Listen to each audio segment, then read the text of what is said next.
Hello, good morning students. अपन ने कल पहले जीन म्यूटेशन फिर क्रोमोसोमल म्यूटेशन दोनों म्यूटेशन कंप्लीट कर लिए थे। अब नेक्स्ट जो आपके बुक में टॉपिक है वो है जेनेटिक कोड। लेकिन जेनेटिक कोड करने से पहले मैं थोड़ी सी पहले आपको डीएनए, क्योंकि पहले भी मैंने आपसे कहा था कि कुछ बच्चे जो ये अभी चीज़ें 11th में जो है ढंग से उन्होंने आरएनए डीएनए की स्ट्रक्चर नहीं करी, तो इस वजह से मैं सोचूं कि पहले आप लोगों को थोड़ा सा डीएनए का करवा दूं, फिर जाके जेनेटिक कोड और फिर ह्यूमन जीनोम प्रोजेक्ट वगैरह है वो चीज़ आपको समझ में आएगी। तो सबसे पहले देखो, डीएनए और आरएनए दो आपने वर्ड तो सुने ही है। तो यहाँ पे देखो दोनों के पीछे Na लिख रहा है, यानी कि Na मीन्स न्यूक्लिक एसिड, जो कि न्यूक्लियस या केंद्रक में उपस्थित होते हैं, इसलिए इनको क्या कहा गया है, डीऑक्सी राइबो न्यूक्लिक एसिड और राइबो न्यूक्लिक एसिड। तो दोनों के दोनों न्यूक्लिक एसिड हैं। सबसे पहली बात एसिड हैं, ध्यान रखना है आपको। फिर उसके बाद में दूसरा जो इनमें मेन डिफरेंस है वो डिफरेंस क्या है, डीऑक्सी राइबोस और राइबोस।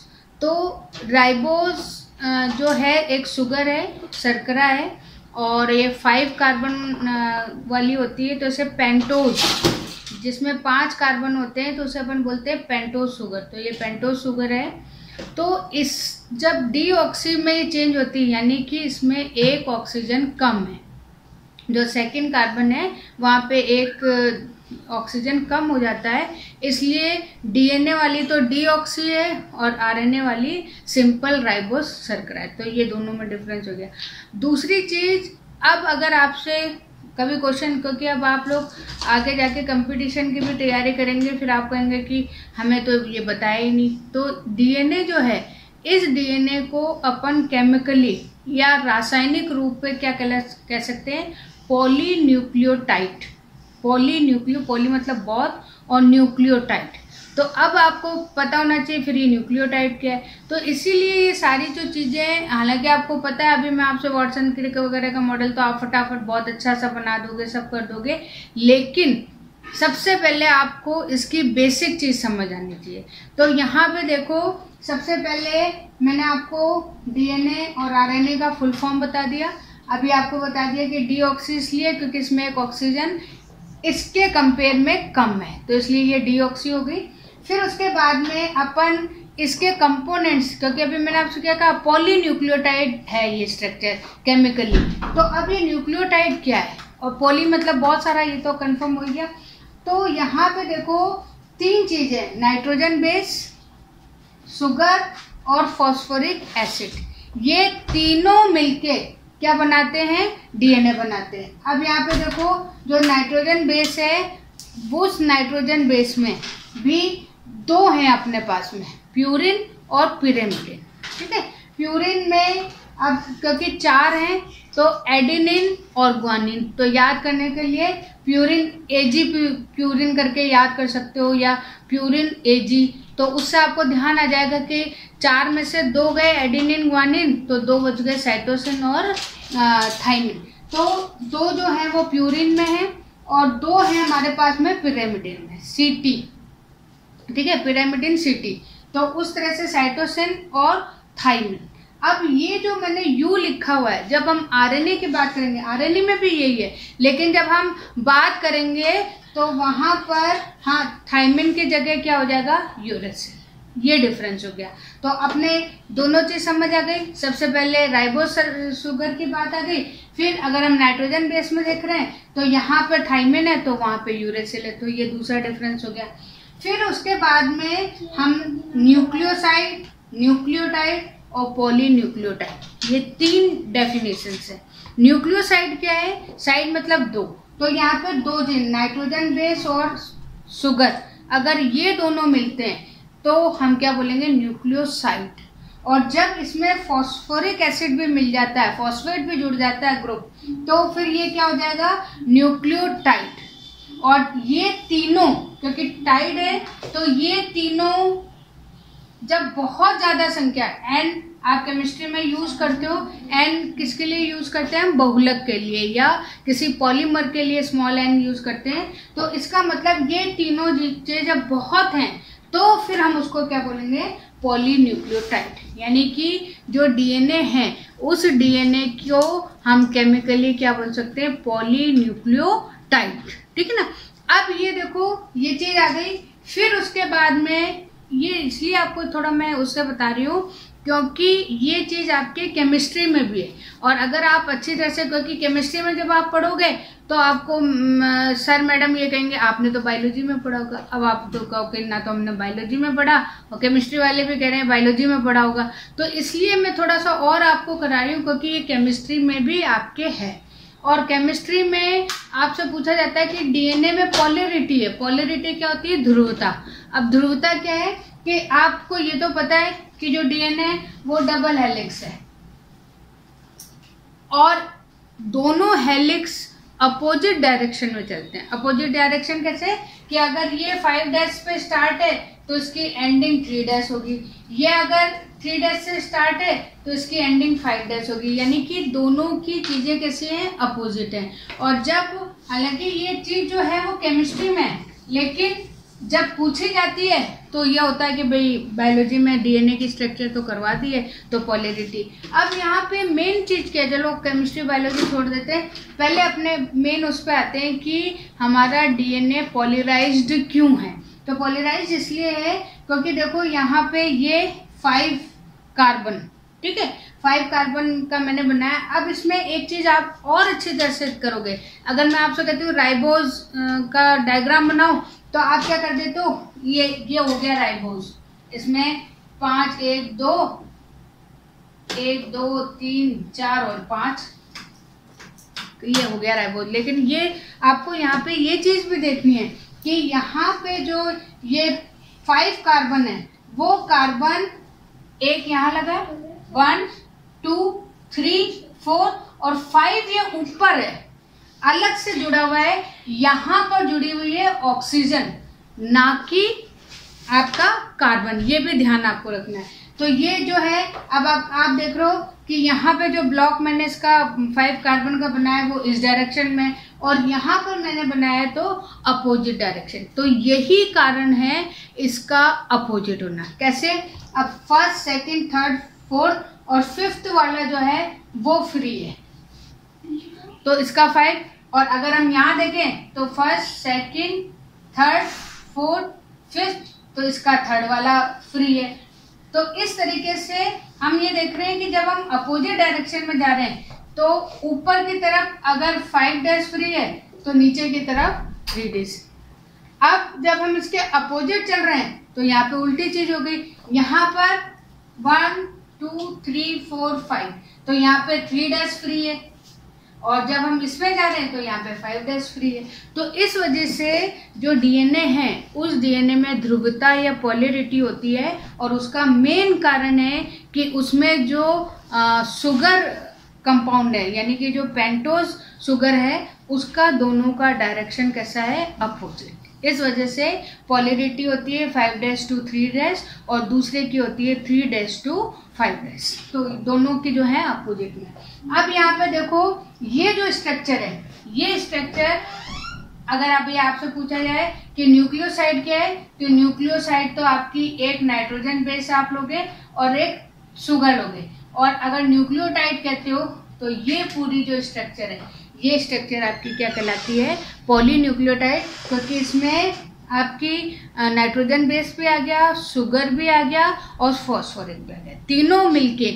और ये जब आप डीएनए की स्ट्रक्चर देखते हो तो बहुत सारे इसमें पॉलीन्यूक्लियोटाइड्स जो है वो प्रेजेंट रहते हैं। 10⁻⁹ इतने ज़्यादा जो है न्यूक्लियोटाइड्स मिलते हैं। तो ये मान लीजिए, तो ये स्ट्रक्चर क्या कहलाती है? डीएनए। और इसी से मिलके फिर क्या बनता है? क्रोमोसोम बनता है। तो ये चीज आपको यहाँ समझनी जरूरी है। अब अपने एक तो आपने नॉर्मल कर ली, अब अपन थोड़ा सा इसका मॉडल पढ़ लेते हैं। मॉडल कौन सा? Watson Crick model. और इन्हीं वॉटसन क्रिक के साथ में अगर आपने नाम सुना हो डॉक्टर हरगोविंद खुराना, थोड़े से अपने डिस्कवरीज में इंडियंस बहुत कम आते हैं, तो उनमें एक बहुत फेमस साइंटिस्ट हैं डॉक्टर हरविंद खुराना, और वो ही जेनेटिक कोड और ये जो वॉटसन क्रिक मॉडल है इनमें थे। और tRNA की अगर आपने स्ट्रक्चर पढ़ी हो, कौन सी वाली, लीवर क्लॉफ वाली, तो वहाँ पर भी जो है डॉक्टर हरविंद खुराना, तो इन्होंने बहुत ज़्यादा जो है इसमें वो करी थी, और इसके लिए इनको नोबेल प्राइज से भी अवार्ड मिला था। अब अपन इसी में थोड़ी सी वॉटसन क्रिक, अब वॉटसन क्रिक क्या थे, बहुत सारी चीज़ें चल रही थी, तो उन्होंने, किसी ने उसको रेडियोथेरेपी से देखा, किसी ने कैसे, तो उन सारी चीज़ों के आधार पर उनने सारी चीज़ों को देखा, फिर उसके आधार पर उन्होंने एक मॉडल दिया, और उस मॉडल को हम बोलते हैं वॉटसन क्रिक मॉडल। और वो जो वॉटसन क्रिक मॉडल है वो इस तरीके का है। सबसे पहली बात डबल हेलिक्स है, यानी कि जो है यहाँ पे दो चीजें चल रही हैं, 3' to 5', 5' to 3'। तो सबसे पहली बात तो जो शुगर और फॉस्फेट है वो दोनों मिला के हेलिक्स बना रही है, हेलिक्स को हिंदी में बोलते हैं रज्जू, तो ये बना रही है, और इनके बीच में डंडे लगे हुए, यानी इन्होंने क्या कहा था कि डीएनए की स्ट्रक्चर कैसी है, डीएनए की स्ट्रक्चर एक मुड़ी हुई सीढ़ी जैसी है, जो सीढ़ी होती है स्टेज जिसको अपन बोलते हैं, और उसमें भी आपको है कि दो सिरे होते हैं और फिर उनके बीच में डंडे लगे रहते हैं, तो उसी तरीके से, पर ये क्या है थोड़ी घूमी हुई, तो अगर हम नॉर्मली कहें तो हम क्या बोलते हैं, कॉइल्ड स्ट्रे या घूमी हुई सीढ़ी। अब जो इसमें दीवार है वो तो किसकी बनी हुई है, शुगर और फॉस्फेट की, और डंडे किसके लगे हुए हैं, डंडे लगे हुए हैं नाइट्रोजन बेस के।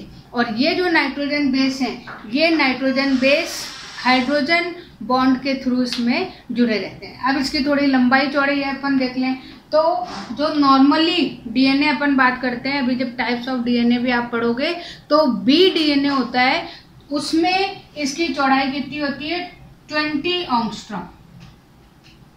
और एक जो कुंडली के वेव्स हैं, अब आपको ध्यान रखना है दोनों की डायरेक्शन सेम होनी चाहिए, तो 34 एंगस्ट्रॉम, और दो नाइट्रोजन बेस में 3.4 एंगस्ट्रॉम। तो इस तरीके से जो है ये पूरा का पूरा जो मॉडल है, ये मॉडल पूरा का, मैं आपको इसको डायग्राम भी इसके साथ साथ अटैच कर रही हूँ ताकि आपको और भी चीज के लिए समझ में आए। तो ये जो है ये कहलाता है आपका वॉटसन क्रिक मॉडल। अगर पॉलीपेप्टाइड स्ट्रक्चर आएगी तो आपको ये बनाना है, और अगर वॉटसन क्रिक मॉडल आता है तो आपको ये स्ट्रक्चर यहाँ पे बनानी है। तो ये कुछ जो है मैंने डीएनए की स्ट्रक्चर इसीलिए बताई थी ताकि अपना जो मेन ऑब्जेक्ट है जेनेटिक कोड, वो कोड हमें समझ में आ जाए। अब बेटा अचानक लाइट चली गई, तो अब मैं आपको केवल इस पे बोर्ड पे इसको करे दे रही हूँ। अब देखो अपना नेक्स्ट था जेनेटिक कोड। अब ये जो जेनेटिक कोड है इसकी डिस्कवरी नीरेनबर्ग और O.M. ओकायोना की 1968 में। अब यहाँ पे जो जेनेटिक कोड है, उस जेनेटिक कोड के लिए हमारे पास में 4 जो हैं वो क्या है, नाइट्रोजन बेस। तो उन 4 में से कोई 3 बेस हैं, ये 3 जो नाइट्रोजन है बेस, उनमें से कोई वो ले लेते हैं। इसलिए सबसे पहले तो क्या हो गया, ये ट्रिपल कोड है। अब ये जो कोड है, एक कोड एक अमीनो एसिड को सिंथेसिस करने के लिए कोड करता है। कोड मतलब क्या होता है कि जैसे अपने पास में फोन नंबर है, तो सबके फोन नंबर है उनमें 10 डिजिट है, लेकिन सब अलग अलग लगते हैं। तो उसी तरीके से यहाँ पे भी अपने पास में कोड है, और उन कोड से अलग अलग अमीनो एसिड्स फॉर्म होते हैं।